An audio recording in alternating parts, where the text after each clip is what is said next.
Okay, so today for the video, what we're going to do is we're going to talk about my mobile breeding pens for the chickens. They're essentially based off of your generic chicken tractor, and we'll just go over a few things as we walk around them. Most of the pens I see on YouTube and online are more for laying flocks, grow out pens, things like that. And you don't really see too much in the way of pen design for people who are looking to breed their own birds. So we'll start off with this one here, and you'll notice I have numbers painted on them.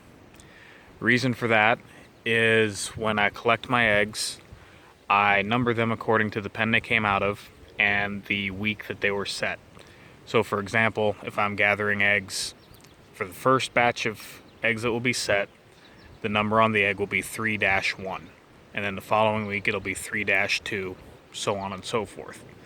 And then I have a book with the corresponding numbers where I write down the parentage of each pen and the toe punches for the chicks, and that's how I keep my records. Now these pens, as I said, are based off of your average chicken tractor. They are 4 foot wide at the base. The wire run is 8 foot, and then bolted onto the end is a 55-gallon plastic barrel. The bottom runners are made out of 1x. As you can see, I've got a piece of a notch taken out of the bottom here, as well as a hole drilled in it. And the reason the holes are drilled in them is so that I can move the pens around. Now, all I got to do, and I'll show that in another video, is put a piece of rope through that hole that has a loop in it, and then hang that loop over the end where that slant is, and it essentially locks it in place when I pull. You'll notice that I have hasps and snap hooks for my latches. Now, the reason I use a snap hook is I have yet to see a raccoon be able to manipulate one of these to get it open. I've used other types of latches and they open up relatively easily if you have a thumb. And there's also the old method of just taking a piece of wood, putting a nail in it. Needless to say, I've managed to lock myself in a few pens using those in the past, so I don't like doing that.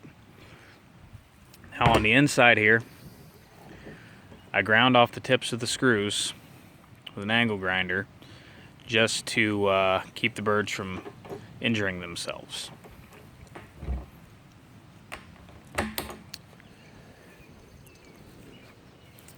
The run itself is covered in just your basic chicken wire, 4 foot tall. And I use poultry netting staples.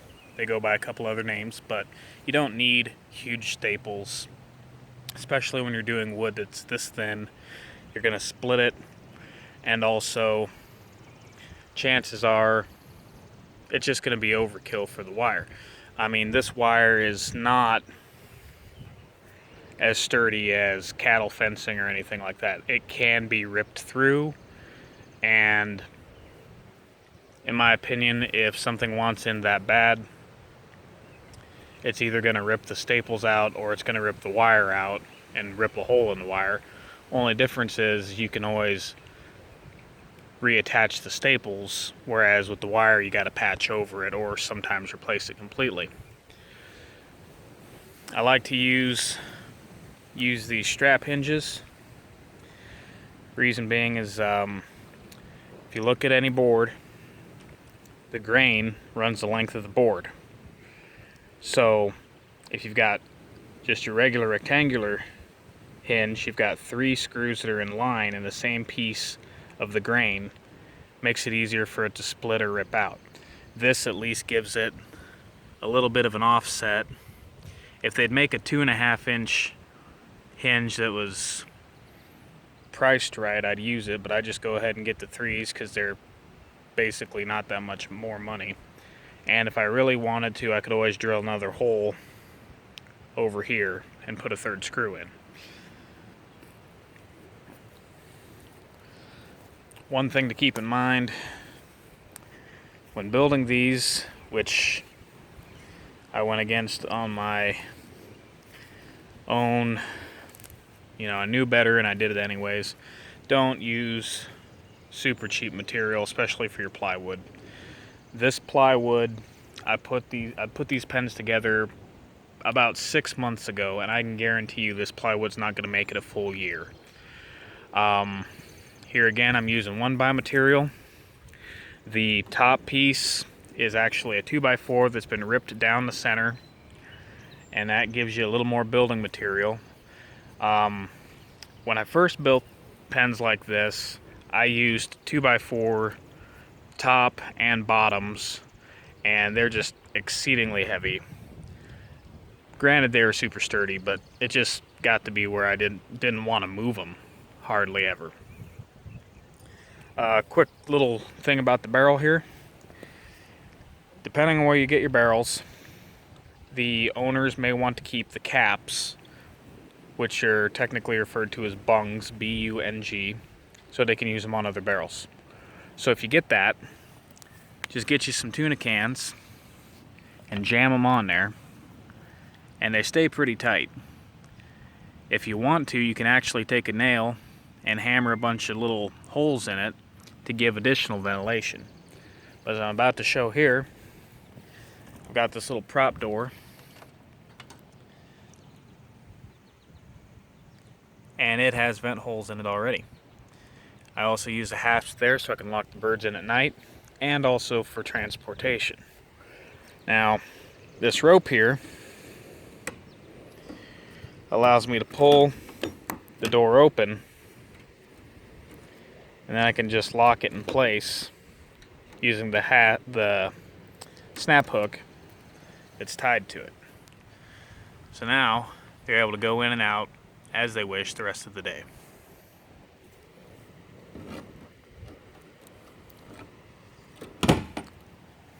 Again, when I'm using strap hinges there, they're also smaller, but I do prefer to use them. The bolts that I'm using are 1.25" carriage bolts. They're a little short and kind of tough to get in at first, but reach in there and crank them down tight with a tool, either a wrench or a ratchet or whatever you have, and they'll hold pretty good. You don't want to overdo it unless you're using washers, because it's going to rip through this wood since it's so thin. But basically, that is all there is to these large fowl brood pens. And if you think about it, I base my space requirements off of the ones found in, I believe it's the Poultry Health Handbook, or Chicken Health Handbook by Dameron. And if I remember correctly, she calls for 7.5 square feet per medium-sized bird, which my large fowl, I consider them medium-sized. I mean, unless you're talking an Orpington or a Brahma, those are your large breeds. I'd go 10 square foot on them. So let's just say you've got a 4x8 run. That's, 32 square foot? And then you got the barrel, which is, let's just say, roughly 2 foot by 3 foot. That's another 6 foot. So that pen right there is 38 square foot of space for one pair of birds, which, if you do the math, it's at 7.5 feet. That's more than plenty of room. You could actually do a group mating in there if you really wanted to. Now, down here is another variation of the same pen. These are for bantams. So it's got one barrel here. I don't know how well you can see this, but the center is divided with wire. You could do a solid wood divider if you wanted to, but I just figured wire would make it easier, and I'm not planning on raising any game bantams or anything that would require me to have a solid divider. Then on the other end, I just did the same exact thing with a second barrel. And I've pulled these along, and where it's bolted, it holds steady. Granted, it would probably make it a little easier to throw some wheels under the back end, but these pens are lightweight enough, even with some birds in them, that I have not really felt the need to do it. And if you keep your grass cut short, you're not really going to be hitting too many snags. There's another look at what this cheap plywood did. I knew better. It's interior plywood, but I thought if I coated it like I normally do, that it would work out. See, what I normally do to coat my bird pens is, instead of painting them, I soak them in used motor oil. It acts as a weatherproofer. It's not perfect. You have to reapply it every year, but I've had pens that have made it, going on 10 years now, with all or nearly all of the original wood that I put on them, using that wood and using that oil. I also think it's a good way to reuse something that doesn't normally get reused. And go back to these Bantam pens here. Again, with the square footage, you figure 5 square foot per Bantam. Well, the wire run on each of these sections is 4 foot by 4 foot. So right off the bat, you got 20 square foot.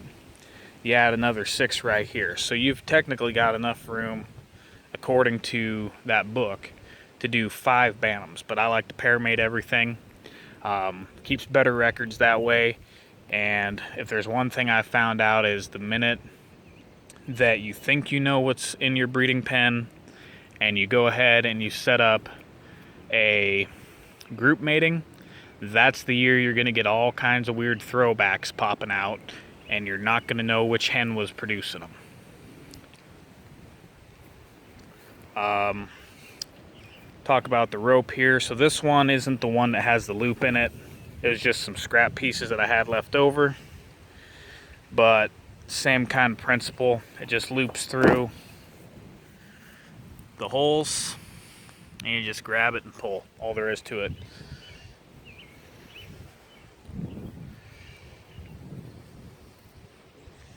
I will probably be making some grow out pens that are very similar to these. The only thing that I haven't decided really on that is, there's 2 ways you can go about it. You can either make more pens that are exactly like these, and then just go over the chicken wire with plastic mesh and staple it onto the wire, however tall, you can get it in 2 foot, 3 foot, 4 foot sections, whatever you desire, and that will help to keep the chicks in. Or I might just cover the whole thing with hardware cloth instead of chicken wire, which is metal, and some people might know it as hail screen. That's what I grew up calling it. But that is something I've used in the past for my chick pens. It works really well. One thing about these mobile pens, though, if you're doing chicks, keep chunks of lumber or bricks or rocks near your pens, because as you move the pens, you're going to find every little uneven section of your lawn. Like, you look right here, I've got daylight underneath that entire back end, and if you forget to lock your chicks in, guarantee you they're going to roost in that corner. So what I'll do is, once I move a pen, I'll get my hand under here, and if I can get my fingers under there, I'm going to put some rocks on the outside edge. Because if you can get your fingers in there, I guarantee you a raccoon can get its hand under there and start ripping heads off.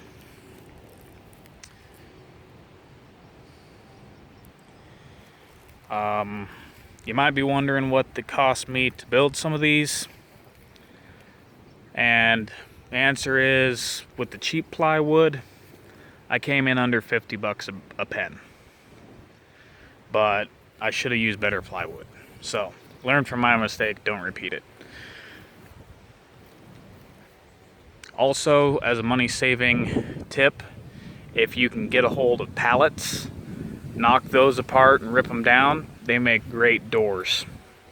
Just take the pieces and go ahead and do that. I didn't have access to pallets when I built these, so I had to buy a 1x3 and you know, that added cost. So, but I think that'll do for this video. If you have any questions, I guess put them in the comments.